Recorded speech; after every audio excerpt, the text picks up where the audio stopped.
حضرت ابو ہریرہ رضی اللہ تعالیٰ عنہ بیان کرتے ہیں، رسول اللہ صلی اللہ علیہ وسلم نے فرمایا، اللہ تعالیٰ روز قیامت فرمائے گا، ابن آدم میں بیمار ہوا اور تم نے میری عیادت نہیں کی۔ وہ عرض کرے گا، رب جی میں آپ کی کیسے عیادت کرتا جبکہ آپ تو رب العالمین ہیں۔ اللہ فرمائے، کیا تجھے علم نہیں کہ میرا فلاں بندہ بیمار ہوا تھا اور تو نے اس کی عیادت نہ کی؟ اگر تو اس کی عیادت کرتا تو مجھے اس کے پاس پاتا۔ ابن آدم میں نے تم سے کھانا طلب کیا لیکن تو نے مجھے کھانا نہ دیا۔ وہ عرض کرے گا، رب جی میں تمہیں کیسے دیتا جبکہ تو رب العالمین ہے۔ اللہ فرمائے گا، کیا تجھے علم نہیں کہ میرے فلاں بندے نے تجھ سے کھانا طلب کیا تھا لیکن تو نے اسے کھانا نہیں کھلایا؟ کیا تجھے علم نہیں کہ اگر تو اسے کھانا کھلاتا تو اس کے ثواب کو میرے پاس پاتا؟ ابن آدم میں نے تجھ سے پانی طلب کیا تھا لیکن تو نے مجھے پانی نہیں پلایا۔ وہ عرض کرے گا، رب جی میں تجھے کیسے پانی پلاتا جبکہ تو تمام جہانوں کا رب ہے۔ اللہ فرمائے گا، میرے فلاں بندے نے تجھ سے پانی طلب کیا تھا لیکن تو نے اسے پانی نہ پلایا۔ اگر تو اسے پانی پلاتا تو اس کے ثواب کو میرے پاس پاتا۔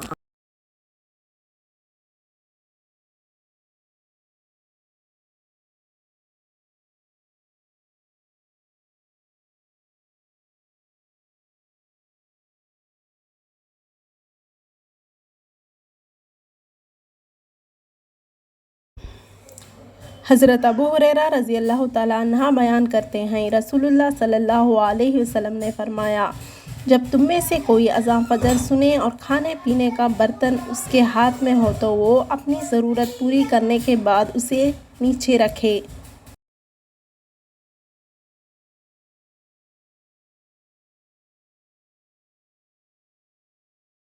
نبی کریم صلی اللہ علیہ وسلم نے فرمایا، اللہ پاک نے آدم علیہ السلام کو پیدا کیا تو ان کو 60 ہاتھ لمبا بنایا، پھر فرمایا کہ جا اور ان ملائکہ کو سلام کر، دیکھنا کن لفظوں میں وہ تمہارے سلام کا جواب دیتے ہیں کیونکہ وہی تمہارا اور تمہاری اولاد کا طریقہ سلام ہوگا۔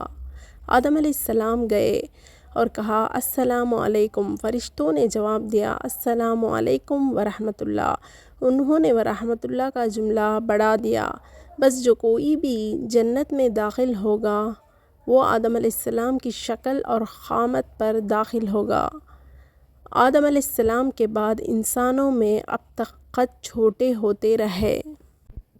اللہ تعالیٰ نے سورہ نساء میں فرمایا کہ تم کو جو عورتیں پسند آئیں ان سے نکاح کر لو۔ جس رات رسول اللہ صلی اللہ علیہ وسلم کو معراج کرائی گئی تو آپ کو بیت المقدس کے شہر ایلیا میں شراب اور دودھ کے 2 پیالے پیش کیے گئے۔ حضرت محمد صلی اللہ علیہ وسلم نے انہیں دیکھا، پھر آپ نے دودھ کا پیالہ لے لیا۔ اس پر حضرت جبرائیل علیہ السلام نے کہا، اس اللہ کے لیے تمام تعریفیں ہیں جس نے آپ کو دین فطرت کی طرف چلنے کی ہدایت فرمائی۔ اگر آپ نے شراب کا پیالہ لے لیا ہوتا تو آپ کی امت گمراہ ہو جاتی۔ شعیب کے ساتھ اس حدیث کو معمر ابن الہاد، عثمان بن عمر اور زبیدہ نے زہری سے نقل کیا ہے۔ ایک مرتبہ پوچھا گیا، یا رسول اللہ سب سے زیادہ شریف کون ہے؟ رسول اللہ صلی اللہ علیہ وسلم نے فرمایا، جو سب سے زیادہ پرہیزگار ہو۔ صحابہ نے عرض کیا کہ ہمارا سوال اس کے بارے میں نہیں ہے۔ اس پر آپ نے فرمایا کہ پھر اللہ کے نبی یوسف علیہ السلام سب سے زیادہ شریف تھے۔ پوچھا گیا کہ کیا نماز کی رکعتیں زیادہ ہو گئی ہیں؟ آپ صلی اللہ علیہ وسلم نے فرمایا کہ کیا بات ہے؟ کہنے والے نے کہا کہ آپ صلی اللہ علیہ وسلم نے 5 رکعتیں پڑھی ہیں۔ اس پر آپ صلی اللہ علیہ وسلم نے سلام کے بعد 2 سجدے کیے۔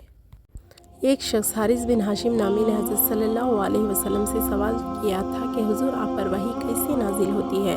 آپ صلی اللہ علیہ وسلم نے فرمایا کہ وحی نازل ہوتے وقت کبھی مجھ کو گھنٹی کی سی آواز محسوس ہوتی ہے اور وحی کی ایک کیفیت مجھ پر شاہ گزرتی ہے۔ جب یہ کیفیت ختم ہوتی ہے تو میرے دل و دماغ پر اس فرشتے کے ذریعے نازل شدہ وحی محفوظ ہو جاتی ہے، اور کسی وقت ایسا ہوتا ہے کہ فرشتہ بشکل انسان میرے پاس آتا ہے اور مجھ سے کلام کرتا ہے، بس میں اس کا کہا ہوا یاد رکھ لیتا ہوں۔ حضرت عائشہ رضی اللہ عنہا کا بیان ہے کہ میں نے سخت کڑکے کی سردی میں حضرت صلی اللہ علیہ وسلم کو دیکھا ہے کہ آپ صلی اللہ علیہ وسلم پر وحی نازل ہوئی، اور جب اس کا سلسلہ موقوف ہوا تو آپ صلی اللہ علیہ وسلم کی پیشانی پسینے سے شرابور تھی۔ سیدہ عائشہ رضی اللہ عنہا زوجہ نبی صلی اللہ علیہ وسلم سے مروی ہے کہ نبی صلی اللہ علیہ وسلم نے مسجد میں نماز پڑھی، یعنی رمضان کی رات میں قیام فرمایا تو لوگوں نے بھی آپ کے ساتھ نماز پڑھی۔ آپ نے اگلی رات پھر نماز پڑھی تو لوگ بھی بہت ہو گئے۔ پھر جب وہ تیسری رات جمع ہوئے تو رسول اللہ صلی اللہ علیہ وسلم گھر سے نکلے ہی نہیں۔ جب صبح ہوئی تو فرمایا تم نے جو کیا وہ میں نے دیکھا، اور مجھے تمہاری مانا رہا کہ مجھے اندیشہ ہوا کہیں یہ نماز تم پر فرض نہ کر دی جائے، اور یہ رمضان کی بات ہے۔